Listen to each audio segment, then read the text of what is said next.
Integrate it. Add wings to your career. नमस्कार दोस्तों, welcome back to our channel integrate it add wings to your career. So दोस्तों, अपन कर रहे थे वाटर का ट्रीटमेंट और ट्रीटमेंट में अपन ने पढ़ लिया था सेडिमेंटेशन तक। एक बार वापस रिकॉल कर देते हैं कौन कौन से ट्रीटमेंट प्रोसेस अपन ने पढ़े। तो सबसे पहला अपन ने पढ़ा था स्क्रीनिंग। स्क्रीनिंग क्या होता है? स्क्रीनिंग क्या करता था? मेरा जो बड़े पार्टिकल थे like debris, branches of tree, ठीक है, इनको रिमूव कर देता था। ठीक है, स्क्रीनिंग दो टाइप की होती थी मेरी, fine screen and course screen. ठीक है, course screen and fine screen. अब मैं कोर्स स्क्रीन का यूज तो अच्छे से कर सकता था, लेकिन फाइन स्क्रीन का यूज कम करता था, क्योंकि वहां पर मेरी जो वायर मेश थे वो क्लॉग्ड हो जाते थे, जिसके कारण इनको बार बार क्लीनिंग करने की जरूरत पड़ती थी। इसके बाद सेकंड प्रोसेस अपन ने किया था एरेशन। एरेशन क्या करता था? एरेशन जो वाटर में डिजॉल्व गैसेस थी लाइक CO2 थी, carbon dioxide, hydrogen sulphide, H2S थी, इनको रिमूव करने के लिए मेरा काम आता था। और डिफरेंट टाइप ऑफ एरेटर अपन ने पढ़े थे। इसके बाद पढ़ा था अपन ने सेडिमेंटेशन। सेडिमेंटेशन क्या करता है? सेडिमेंटेशन मेरे जो कोरेजर पार्टिकल थे, कोरेजर सस्पेंडेड पार्टिकल, उनको क्या करता था? ड्यू टू ग्रेविटी उनको सेटल डाउन कर देता था। ठीक है, जिससे मेरे कोरेजर पार्टिकल थे वो वाटर से रिमूव हो जाते थे। ठीक है, क्या होता था? सेडिमेंटेशन के दो प्रोसेस थे जो अपन ने पढ़ा था, क्या डिफरेंट फॉर्मूले थे वो सारे अपन ने देख लिए थे। अब अपन आगे बढ़ते हैं। नेक्स्ट टॉपिक अपना आता है कोगुलेशन।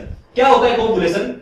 अगर अपने वाटर में फाइन पार्टिकल्स ज्यादा होंगे, फाइन पार्टिकल ज्यादा होंगे तो वो सेटल नहीं हो पाते हैं। तो उन फाइन पार्टिकल को जो वाटर में चार्ज पार्टिकल के रूप में होते हैं, उनको हटाने के लिए अपन कुछ कोगुलेंट ऐड करते हैं। ठीक है, तो कोगुलेंट ऐड करते हैं, उसी प्रोसेस को अपन करते हैं, कहते हैं कोगुलेशन। तो अपना फोर्थ पार्ट है कोगुलेशन।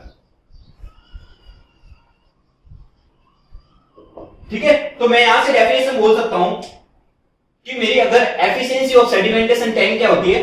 कम हो जाती है due to presence of fine particle और कोलोइडल पार्टिकल। ठीक है, तो उन फाइन पार्टिकल और कोलोइडल पार्टिकल को हटाने के लिए मैं कुछ कोगुलेंट ऐड करता हूं, लाइक लाइम ऐड करता हूं, कॉपरस ऐड करता हूं, जिससे क्या होता है? जो मेरे वाटर में चार्ज पार्टिकल होते हैं, ठीक है, उन चार्ज पार्टिकल को ये क्या करता है? न्यूट्रलाइज कर देता है। और न्यूट्रलाइज करने के बाद ये चार्ज पार्टिकल एक दूसरे के क्लोज आते हैं, क्लोज आके एक बिगर साइज ऑफ पार्टिकल्स बनाते हैं। ठीक है, फ्लॉक टाइप में पार्टिकल बनाते हैं, जिसके कारण इनकी डेंसिटी बढ़ती है और ग्रेविटी के कारण ये नीचे सेटल डाउन हो जाते हैं। ठीक है, तो coagulation is a process in which certain chemical known as coagulant are added in water to neutralize the charge particle. ठीक है, so that particle can come close together and settle down. ठीक है, अब इन पार्टिकल के charge particle को neutralize करने के लिए मेरे को कुछ मिनिमम अमाउंट ऑफ एनर्जी चाहिए। ठीक है, इनको न्यूट्रलाइज करने के लिए मिनिमम अमाउंट ऑफ एनर्जी चाहिए होती है। उस एनर्जी को क्या बोलता हूं मैं? थर्सोल्ट एनर्जी। ठीक है, तो मेरा प्रोसेस क्या होता है कि मेरा वाटर में जब मैं कोगुलेंट ऐड करता हूं, वाटर में मैं जब कोगुलेंट ऐड करता हूं, ठीक है, तो क्या बनता है? मेरा एक जिलेटिनियस पीपीटी बनती है, जेल के रूप में एक पीपीटी बनती है। ठीक है, ये जेलेटिनियस पीपीटी क्या करती है? जो स्मॉल पार्टिकल होते हैं, ठीक है, स्मॉल पार्टिकल्स को क्या करते हैं? अट्रैक्ट करते हैं। ठीक है, स्मॉल पार्टिकल को अट्रैक्ट करते हैं तो उनकी साइज बिग हो जाती है और उनकी डेंसिटी बढ़ जाती है। डेंसिटी बढ़ने के कारण वो ड्यू टू ग्रेविटी क्या होते हैं? सेटल होने लग जाते हैं। ठीक है, सेटल होने लगे मतलब अपने क्या हुए? पार्टिकल की जो डेब्रिस वगैरह या फिर कुछ भी फाइन पार्टिकल्स होंगे वो अपने क्या कर सकते हैं? रिमूव कर सकते हैं। अब जब मैं वाटर में कोगुलेंट ऐड करता हूं तो ये मेरा एक फास्ट प्रोसेस होता है। ठीक है, ये क्या करता है? मेरे चार्ज पार्टिकल को न्यूट्रलाइज करता है, तो ये एक तरह से क्या मेरा फास्ट प्रोसेस होता है। वहीं अगर जिलेटिनस पीपीटी मेरी बन रही है तो यहां फ्लॉक बनने स्टार्ट होता है। फ्लॉक बनने के लिए मेरे को क्या करना पड़ेगा? इन पार्टिकल को क्लोज आने के लिए कुछ टाइम देना पड़ता है। ठीक है, तो इन यहां पर ये स्लो प्रोसेस होता है। ठीक है, स्लो प्रोसेस। तो अपन देखेंगे कि जो मेरा कोगुलेशन होता है वो तो मेरा क्या होता है? Fast process. और इसके जस्ट बाद पढ़ेंगे अपन फ्लोक्यूलेशन। और तो मेरा फ्लोक्यूलेशन क्या होता है? स्लो प्रोसेस होता है। तो आपसे क्वेश्चन में पूछा जाता है, आपसे एग्जाम में पूछा जा सकता है कि मेरा कोगुलेशन कौन सा प्रोसेस होता है? Fast process, slow process, medium process, इस टाइप से। तो कोगुलेशन कौन सा होता है? Fast process. और फ्लोक्यूलेशन मेरा कौन सा होता है? स्लो प्रोसेस होता है, क्योंकि कोगुलेशन मेरी क्या होती है? फास्ट मिक्सिंग होती है। अब अपन different type of coagulant use करते हैं इन कोगुलेशन के लिए। वो कौन कौन से होते हैं? तो मेनली तो अपने दो कोगुलेंट यूज करते हैं। कौन कौन से? First alum and copperas. Alum और कॉपरस के अलावा भी क्लोरीनेटेड कॉपरस भी यूज करते हैं, लाइम भी यूज करते हैं, ठीक है। लेकिन सबसे मेन अपन जो यूज करते हैं वो होता है एलम। मैं वाटर के ट्रीटमेंट के लिए सबसे ज्यादा कौन सा यूज करता हूं? एलम। जबकि सीवेज के ट्रीटमेंट के लिए कौन सा यूज करता हूं? कॉपरस, ठीक है। तो एलम, एलम का केमिकल फॉर्मूला होता है Al2SO4 whole thrice dot 18H2। आपको ये फॉर्मूला याद होना चाहिए, ठीक है। इस पे बेस्ड न्यूमेरिकल क्वेश्चंस भी बनता है, डायरेक्ट भी कभी कभी क्वेश्चन पूछ लेते हैं, ठीक है। अब इसका मॉलिक्यूलर वेट भी होता है, इसका मॉलिक्यूलर वेट होता है 666 ग्राम, जो अपने इक्वेशन में कभी कभी काम भी आता है, ठीक है। अब जब मैं एलम को अब वाटर में ऐड करता हूं तो ये क्या करता है? जो चार्ज पार्टिकल का उसको न्यूट्रलाइज करता है और कोगुलेशन प्रोसेस करता है। लेकिन जब एलम को वाटर में ऐड करता हूं तो वहां पर एल्किनिटी होनी, presence of alkalinity is necessary. यानी कि मेरे को क्या चाहिए? अगर मेरे को एलम की रिएक्टिविटी करानी है, एलम से मेरे को कोगुलेंट कराना है, तो वाटर में एल्किनिटी प्रेजेंट होनी चाहिए। अब अगर एल्किनिटी नहीं हुई तो मैं आउटर सोर्स से एल्किनिटी बढ़ाऊंगा, आउटर सोर्स जैसे मैं लाइम मिलाऊंगा, उसमें सोडा मिलाऊंगा, जिससे मेरे क्या होगी? वाटर की एल्किनिटी बढ़ेगी और मैं कोगुलेंट प्रोसेस कर सकता हूं, ठीक है। अब एलम कैसे रिएक्ट करता है वो देखते हैं। Al2SO4 whole thrice dot 18H2, ठीक है। मान लो मेरी एल्केनिटी प्रेजेंट है कैल्शियम बाइकार्बोनेट के रूप में, तो CaHCO3 होल ट्वाइस।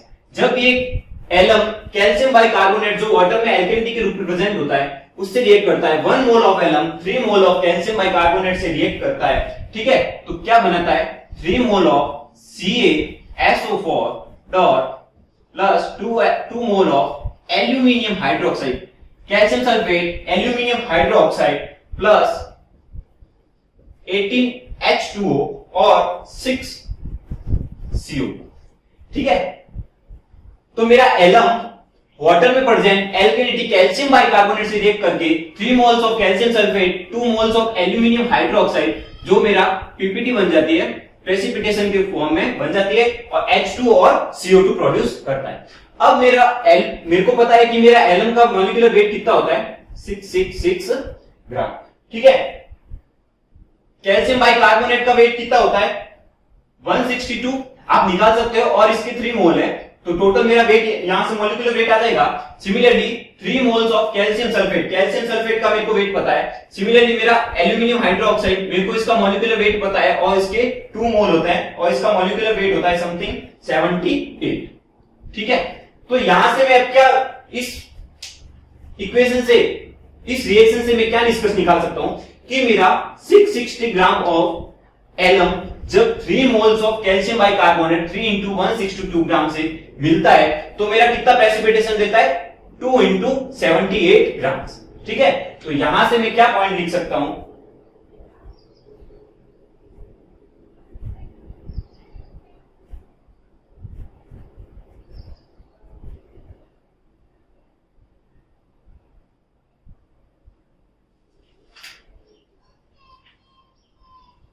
ठीक है, तो यहां से मैं क्या लिख सकता हूं कि मेरा 666 ग्राम एलम रिएक्ट करके मेरे को कितनी प्रेसिपिटेशन देता है? 2 इंटू 78 ग्राम। तो मेरा 1 ग्राम एलम कितना प्रेसिपिटेशन देगा, यानी कि कितने प्रेसिपिटेट किस रूप में आ रहा है? एल्यूमिनियम हाइड्रोक्साइड के रूप में। तो 2 इंटू 78 अपॉन 666 इंटू 1। तो यहां से मेरा आप सॉल्व करोगे तो रिजल्ट आएगा 0.234 ग्राम ऑफ पीपीटी। और यहां डायरेक्ट क्वेश्चन पूछा जाता है एग्जाम में कि अगर मेरा 1 ग्राम ऑफ एलम को मैं रिएक्ट कराता हूं, ठीक है, 3 मोल्स ऑफ कैल्शियम बाइकार्बोनेट, तो मेरी प्रेसिपिटेशन कितना आता है? तो इतना प्रेसिपिटेशन। याद करने का तरीका कि मैं 1 ग्राम मिलाता हूं तो 2 ग्राम 234, तो 1.234 डायरेक्ट याद रह जाएगा 1234, ठीक है। सिमिलरली अपन एक बार और भी कह सकते हैं कि 1 ग्राम ऑफ एलम, ठीक है, 1 ग्राम ऑफ एलम जब मेरा 0.45 ग्राम एल्किनिटी के साथ एल्केनिटी किस फॉर्म में, कैल्शियम बाइकार्ब। 660 ग्राम 3 इंटू 162 बना रहा है, तो 1 ग्राम किससे बनेगा कि 0.45 ग्राम ऑफ एल्केनिटी के साथ रिएक्शन कर रहा है, तो क्या देता है 0.234 ग्राम ऑफ प्रेसिपिटेशन। ठीक है, समझ आया कि 660 ग्राम ऑफ एलम जब रिएक्ट करता है 3 into 162 gram of calcium bicarbonate, तो कितना प्रेसिपिटेशन देता है 2 इंटू 78। तो मैं 1 ग्राम में अगर बात करता हूं, तो 1 ग्राम मेरा 0.45 ग्राम एल्केनिटी से रिएक्ट करेगा, तो 0.234 ग्राम ऑफ प्रेसिपिटेशन देगा। ठीक है, यहां तक समझ आया, कोई दिक्कत? ठीक है, अगर कोई भी प्रॉब्लम आए तो आप कमेंट बॉक्स में कमेंट जरूर करें, मैं वापस आपको समझाऊंगा नेक्स्ट लेक्चर में। ठीक है, अब यहां तो अगर मान लो अब मेरी एल्केनिटी जब प्रेजेंट ही नहीं हुई, ठीक है, तो मैं क्या करूंगा, कुछ आउटर से और से कुछ एल्केनिटी ऐड करूंगा। ठीक है, तो देखते हैं अपन, मान लो अपनी एल्केनिटी नहीं प्रेजेंट है, प्रेजेंट नहीं है, तो एलम में जब अपन आउटर से और से एल्केनिटी इन केस ऑफ लाइम और सोडा मिलाते हैं, तब क्या रिएक्शंस होती है, क्या मेरे रिजल्ट निकलते हैं और किस टाइप के क्वेश्चन आते हैं, देखते हैं। तो मान लो मेरी एल्केनिटी, इफ मैं एल्केनिटी को लाइम के फॉर्म में डालता हूं, इफ लाइम इज एडेड, ठीक है, तो अगर मैं लाइम ऐड करता हूं तो मेरी क्या रिएक्शन होती है, Al2SO4 whole thrice dot 18H2O। अब इसमें मैंने क्या ऐड किया, लाइम ऐड किया। लाइम होता है CaOH whole twice calcium hydroxide, तो 3 मोल्स ऑफ लाइम, ठीक है, 1 mole of alum 3 moles of lime के साथ रिएक्ट करके क्या बनाता है, 3 moles of calcium sulphate plus aluminium hydroxide. ठीक है, 2 moles of aluminium hydroxide plus H2O plus CO2। Reaction equal करो, देखते हैं कितने मोल ऑफ CO2 और H2 बनता है। सॉरी, यहां CO2 तो है नहीं, कार्बन प्रेजेंट ही नहीं है, तो CO2 क्यों बनेगा भाई। ठीक है, तो यहां से 18H2O। ठीक है, तो क्या बना कि मेरा 1 मोल ऑफ एलम जब मैं लाइम ऐड करता हूं, तो 3 मोल ऑफ लाइम के साथ रिएक्ट करके 3 moles of calcium sulphate, 2 moles of aluminium hydroxide, जो मेरा प्रेसिपिटेशन के फॉर्म में निकल जाता है। ठीक है, तो मैं यहां से क्या फाइंड करता हूं कि मैं जब वाटर में लाइम ऐड करता हूं, जो मेरे एलम के साथ रिएक्ट करता है, तो मेरी क्या प्रोड्यूस होती है, हार्डनेस। और ये हार्डनेस कौन सी है, कैल्शियम सल्फेट, यानी कि परमानेंट हार्डनेस। तो यहां से मैं क्या पॉइंट लिख सकता हूं, हेंस यहां से मैं क्या कह सकता हूं कि if lime is added, if lime is added, ठीक है, तो मेरी हार्डनेस इंड्यूस होते हैं, तो इंड्यूस्ड हार्डनेस। ठीक है, लेकिन मेरा क्या CO2 बन रहा है, नहीं बन रहा। लेकिन अगर CO2 बन रहा होता तो मेरी एसिडिटी भी इंड्यूस्ड होती। तो अगर मैं लाइम ऐड करता हूं तो मेरी क्या इंड्यूस्ड होता है, हार्डनेस इंड्यूस्ड होती है। ठीक है, अगर यहीं पे अगर मैं सोडा ऐड करता हूं, इफ सोडा इज एडेड, ठीक है, तो मेरी क्या रिएक्शन होती है, Al2SO4 whole thrice dot 18H2O, ये रिएक्ट करता है मेरा सोडा Na2CO3। ठीक है, तो क्या बनता है मेरे product, 3 moles of calcium, sorry यहां कैल्शियम है ही नहीं, क्यों बनेगा Na2SO, 3 moles of Na2SO4 plus CO2 plus 18H2O। ठीक है, और क्या बनता है मेरा प्रेसिपिटेशन AlOH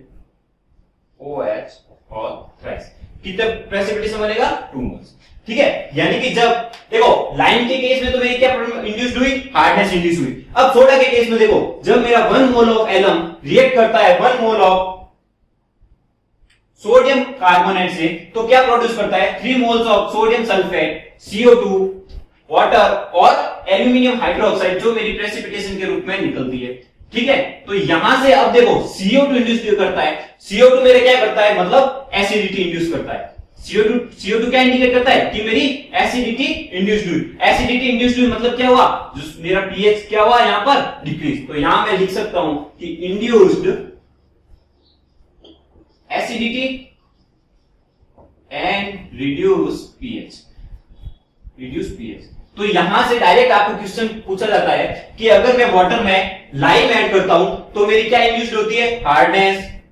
एसिडिटी या पीएच पे कुछ फर्क पड़ता है। तो यहां से आपको ध्यान रखना है, अगर मैं लाइम ऐड करता हूं तो मेरी क्या इंड्यूस्ड होती है, हार्डनेस, और वही मैं सोडा ऐड करता हूं तो मेरी क्या इंड्यूस्ड होती है, एसिडिटी इंड्यूस्ड होती है, जिससे पीएच कम होती है। तो बहुत इंपॉर्टेंट है और यहां से क्वेश्चंस आते हैं। ठीक है, अब नेक्स्ट आता है कि मैं एलएम की डोज कितनी रखता हूं। तो मैं नॉर्मली जो एलएम की डोज रखता हूं वो 10 मिलीग्राम पर लीटर टू 30 मिलीग्राम पर लीटर रखते हैं। ठीक है, और नॉर्मल वाटर के लिए मैं जनरली 14 मिलीग्राम पर लीटर रखता हूं। ठीक है, तो आपको याद रखना है 40 मिलीग्राम पर लीटर मैं नॉर्मल वाटर के लिए जनरली यूज करता हूं। ठीक है,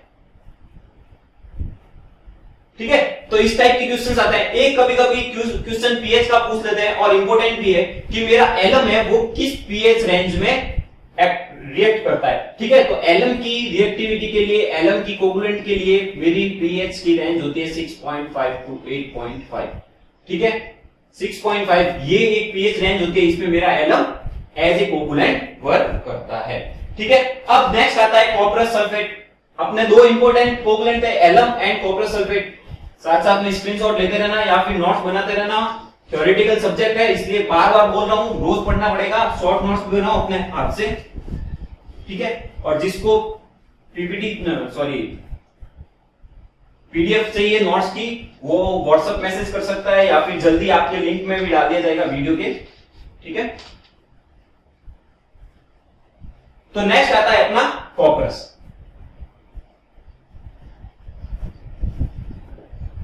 कॉपरस के लिए केमिकल फॉर्मूला होता है FeSO4.7H2O।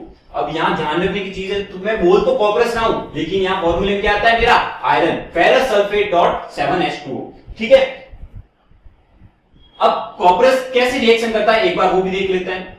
FeSO4.7H2O, इसमें मेरे क्या प्रेजेंट होगा, कैल्शियम बाइकार्बोनेट CaHCO3, ये भी एल्केनिटी के साथ रिएक्ट करता है, 3 मोल्स ऑफ एल्केनिटी होती है। तो मेरी क्या प्रोड्यूस होता है, CaSO4 plus FeHCO3 whole twice नहीं होता है, प्लस H2O और CO2। ठीक है, आप इसको इक्वेशन को इक्वल कर देना, यहां पर कार्बन 6 है तो यहां 6CO2 आएगा और 7H2 आएगा। ठीक है, और देख लेना अगर कुछ गड़बड़ हो तो। ठीक है, मेनली अपन इस रिएक्शन को याद करने से मतलब नहीं, अपना काम क्या है, अपने को ये पता होना चाहिए कि जब मेरा कॉपरस एल्केनिटी के साथ रिएक्ट करता है तो क्या इंड्यूस करता है, यहां पर परमानेंट हार्डनेस भी इंड्यूस कर रहा है और यहां देखो भैया अपना CO2 भी बन रहा है, which मतलब इसका मतलब क्या हो गया, which means अपनी एसिडिटी भी इंड्यूस हो रही है। ठीक है, तो मतलब क्या हुआ, जब मेरा कॉपरस वाटर में डालता हूं तब मेरी एसिडिटी भी इंड्यूस होती है और हार्डनेस भी इंड्यूस होती है। ठीक है, अब इसकी डोज कितनी होती है, वो 10 टू 30 मिलीग्राम पर लीटर। ठीक है,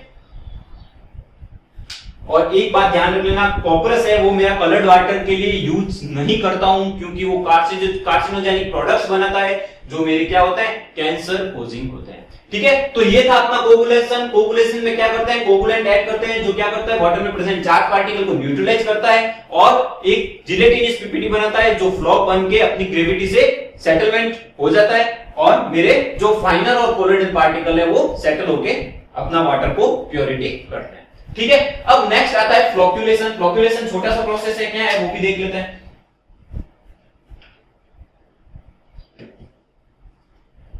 फ्लोक्यूलेशन वही कोगुलेशन है, कोगुलेशन में अपना क्या बन रहा है, फ्लॉक्स बन रहा है, तो वही अपना फ्लोक्यूलेशन होता है। मैंने बताया था कोगुलेशन क्या होता है, फास्ट प्रोसेस होता है, फ्लोक्यूलेशन मेरा क्या होता है, स्लो प्रोसेस होता है। ठीक है, फ्लोक्यूलेशन भाई स्पेलिंग देखते रहना, इंग्लिश मैटर नहीं करती अपने को। फ्लोक्यूलेशन में क्या करते हैं, अपन ने जब कोगुलेंट ऐड किया तो वहां पर चार्ज पार्टिकल थे वो न्यूट्रलाइज हो गए। अब उन चार्ज पार्टिकल को थोड़ा बहुत कांटेक्ट टाइम देना पड़ेगा, उनको टाइम देना पड़ेगा ताकि वे क्या हो गए, एक दूसरे के कांटेक्ट में आए, क्लोज होके एक बड़ा फ्लॉक्स बने और ये फ्लॉक बन के क्या होता है, फ्लॉक बनेगा तो इनकी क्या होगी, डेंसिटी बढ़ेगी। फ्लॉक बनने पर इनकी क्या होगी, डेंसिटी बढ़ेगी। डेंसिटी बढ़ेगी तो ये ग्रेविटी के कारण क्या हो सकता है, मेरे सेटल डाउन हो सकते हैं। तो मैं कह सकता हूं फ्लोक्यूलेशन क्या है, न्यूट्रलाइज्ड चार्ज पार्टिकल अगर सस्पेंडेड पार्टिकल मेरे पास प्रेजेंट होंगे तो मैं उनको कुछ कांटेक्ट टाइम दूंगा, ठीक है, इसीलिए मैं इसको स्लो प्रोसेस कहता हूं, जिससे वे एक दूसरे के क्लोज में आएंगे और उनकी डेंसिटी बढ़ेगी और ग्रेविटी के कारण सेटल हो जाते हैं। तो ये क्या होता है, मेरा एक तरह से स्लो प्रोसेस होता है, ठीक है। अब फ्लोक्यूलेशन कुछ पे डिपेंड करता है, ठीक है, तो वो किस पे डिपेंड करता है। तो मेरा फर्स्ट है टर्बिडिटी। अगर मेरी टर्बिडिटी ज्यादा हुई मतलब क्या हुआ, मेरे फ्लॉक्स जल्दी बनेंगे और सेटलमेंट जल्दी होगा। तो वैसे तो टर्बिडिटी ज्यादा होनी नहीं चाहिए, लेकिन अगर टर्बिडिटी ज्यादा हुई तो मेरे फ्लॉक फॉर्मेशन जल्दी होंगे। तो मैं यहां से क्या कह सकता हूं कि मेरा फ्लोक्यूलेशन प्रोसेस जल्दी होगा, ठीक है। और दूसरा क्या है कि type and dose of coagulant. तो मैंने बताया था मेरे जो कोगुलेंट होते हैं वो कौन कौन से, एलम और कॉपरस, ठीक है। तो जिस पीएच के लिए मेरा वाटर की पीएच क्या है उसके अकॉर्डिंग मैं कोगुलेंट ऐड करूंगा, तो मेरे क्या होगा, फ्लोक्यूलेशन प्रोसेस फास्ट होगा। जैसे अब मैंने वाटर के लिए कौन सा कोगुलेंट यूज करूंगा, जनरली मैं एलम यूज करता हूं, क्योंकि मेरी पीएच क्या होती है, मैंने केमिकल प्रॉपर्टीज में बताया था मेरी वाटर की पीएच क्या होनी चाहिए, 6.6 to 8.5, और मेरा एलम कब रिएक्ट करता है, जब पीएच 6.6 to 8.5 हो, ठीक है। तो इस तरह से type and dose of coagulant पे भी मेरा फ्लोक्यूलेशन डिपेंड करता है, ठीक है। तो फ्लोक्यूलेशन क्या था, छोटा सा प्रोसेस है, स्लो प्रोसेस होता है, जिसमें क्या होता है, फ्लॉक्स बनते हैं, डेंसिटी बढ़ती है और ग्रेविटी के कारण वो सेटल डाउन हो जाते हैं। तो ये अपना प्रोसेस था फ्लोक्यूलेशन, ठीक है। नेक्स्ट अपन स्टार्ट करते हैं फिल्ट्रेशन बहुत ही इंपॉर्टेंट प्रोसेस है।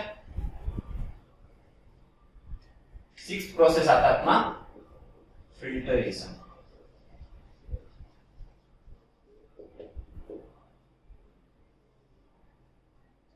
देखो फिल्ट्रेशन क्या होता है, जनरली कभी कभी लोग फिल्ट्रेशन को बोल देते हैं कि छलनी होती है, एक तरह से छानना होता है। छानना तो अपन सेडिमेंटेशन में भी करते हैं, ठीक है। सेडिमेंटेशन में क्या होता है, वहां लार्ज जो पार्टिकल्स होते हैं लाइक डेब्रिस या फिर branches of tree and dead animals, वो निकलते हैं, ठीक है। तो स्क्रीनिंग हो जाता है, वो होती है एक तरह से फिल्ट्रेशन, छलनी का काम, वो तो स्क्रीनिंग में भी होता है। लेकिन फिल्ट्रेशन इसके अलावा क्या करता है अपना, फिल्ट्रेशन जो अपने वाटर में एल्गी, बैक्टीरिया या आयरन, मैग्नीज, उनको भी रिमूव करता है। तो फिल्ट्रेशन ओनली इज नॉट छलनी, इसके आगे भी कुछ होता है, ठीक है।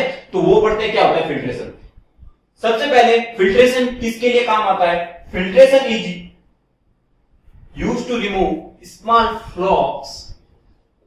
क्या करने के लिए काम आता है, स्मॉल फ्लॉक्स हटाता है मेरा, यहां लिखते तो रिमूव स्मॉल फ्लॉक्स।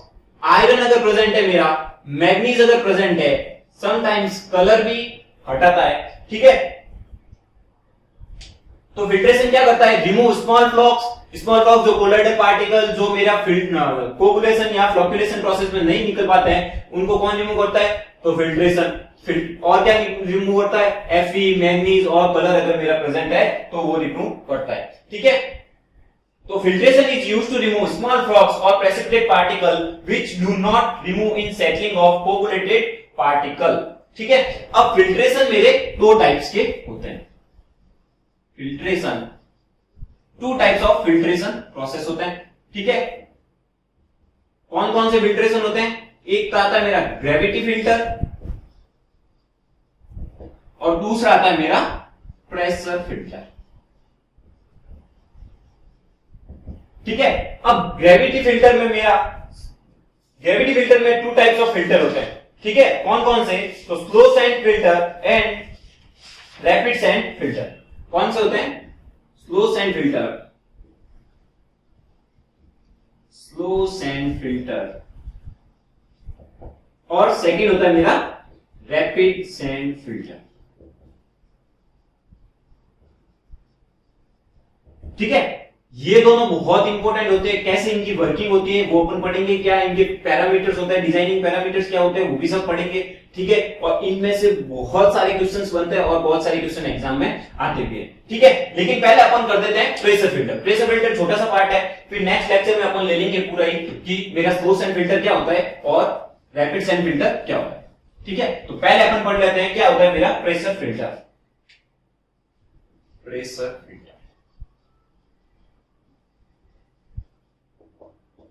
देखो प्रेशर फिल्टर एक तरह से मेरा रैपिड सैंड फिल्टर ही होता है, ठीक है, जिसमें मेरे को क्या करता है, आउटर शॉर्ट से मेरे को इसमें फिल्ट्रेशन के लिए प्रेशर अप्लाई करना पड़ता है, ठीक है।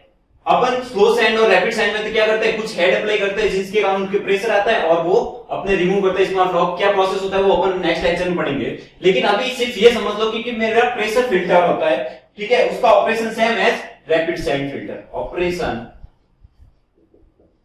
Same as rapid sand filter. कैसे होता है रैपिड सैंड फिल्टर का वो भी अपन देख लेंगे, और फिलहाल आप ये ध्यान रख लो कि सेम एज ऑपरेशन सेम किसका होता है, रैपिड सैंड फिल्टर का, ठीक है। अब ध्यान क्या रखना है कि जब मैं प्रेशर फिल्टर यूज करता हूं तो ना तो मैं कोगुलेशन यूज करूंगा और ना ही मैं फ्लोक्यूलेशन यूज करता हूं, ठीक है, ना तो मैं फ्लोक्यूलेशन यूज करता हूं ना सेडिमेंटेशन या कोगुलेशन यूज करता हूं, मैं डायरेक्ट फिल्ट्रेशन ही करता हूं, ठीक है। और इसके लिए मैं आउटर प्रोसेस से मेरे क्या करता हूं, मेरे प्रेशर का आउटर सोर्स से मैं क्या प्रेशर अप्लाई करता हूं। अब इसमें कौन सा कोगुलेंट यूज करते हैं अपन, एलम, जनरली कौन सा कोगुलेंट यूज करते हैं, एलम, ठीक है, नाइदर फ्लोक्यूलेट, और प्रेशर फिल्टर के लिए नाइदर फ्लोक्यूलेशन यूज करते हैं नाइदर फ्लोक्यूलेशन नॉर सेडिमेंटेशन, ठीक है। यानी कि जब मैं प्रेशर फिल्टर यूज करता हूं तो मैं ना तो फ्लोक्यूलेशन यूज करता हूं ना सेडिमेंटेशन, जनरल केस में यही होता है, ठीक है। और कौन सा कोगुलेंट यूज करता हूं, एलम यूज करता हूं, ठीक है। प्रेशर कितना अप्लाई करता है, जो एक्सटर्नल सोर्स से मेरे को अप्लाई करना होता है वो 3 to 7 kg per centimeter square होता है, ठीक है। वैसे इतना पूछा नहीं जाता, फिर भी एक बार आपको बता देते हैं, ठीक है। मेनली जो क्वेश्चन आता है वो है रेट ऑफ फिल्ट्रेशन, और वो होती है मेरी 6000 to 15,000 लीटर पर आवर पर मीटर स्क्वायर, ठीक है। यूनिट ध्यान रखना, कभी कभी यहां पर आर की जगह मिनट दे देते हैं और आप सोचते हो कि 6000 to 15,000 की रेंज भी नहीं है, तो इसको कन्वर्ट करना आपको आना चाहिए, ठीक है। तो मेरी रेट ऑफ फिल्ट्रेशन क्या होती है, 6000 to 15,000, ठीक है। अब इसमें कौन सा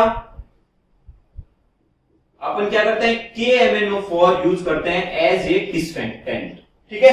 KMnO4 use for cleaning, KMnO4 किसके यूज करते हैं, क्लीनिंग के लिए या डिसइंफेक्शन के लिए, किसमें यूज करते हैं, प्रेशर फिल्टर में, ठीक है। तो ये कुछ जनरल बातें थी प्रेशर फिल्टर की, हालांकि यहां से ज्यादा क्वेश्चन नहीं बनता, फिर भी एक बार अपन ने ओवरव्यू देख लिया कि ये कितना प्रेशर चाहिए, क्या रेट ऑफ फिल्ट्रेशन होती है, और क्लीनिंग के लिए मैं क्या यूज करता हूं। इसमें बैक वॉशिंग यूज मेरी बिल्कुल नहीं होती है, जो मेरी किसमें होती है, रैपिड सैंड फिल्टर में होती है। कैसे होती है रैपिड सैंड फिल्टर में बैक वॉशिंग, क्या होता है रैपिड सैंड फिल्टर, क्या होता है स्लो सैंड फिल्टर, क्या होता है इनमें डिफरेंस, वो अपन करेंगे नेक्स्ट लेक्चर में। तो आज अपन ने क्या पढ़ा है, कोगुलेशन कर लिया, फ्लोक्यूलेशन कर लिया, और फिल्ट्रेशन का स्टार्टिंग पॉइंट किया, और उसमें प्रेशर फिल्टर्स मेरे क्या होते हैं वो अपन ने देख लिया, ठीक है। So thank you guys, thank you for watching this video, please like share and subscribe, और अगर कोई क्वेरी हो तो प्लीज कमेंट बॉक्स में कमेंट जरूर करें। Thank you so much.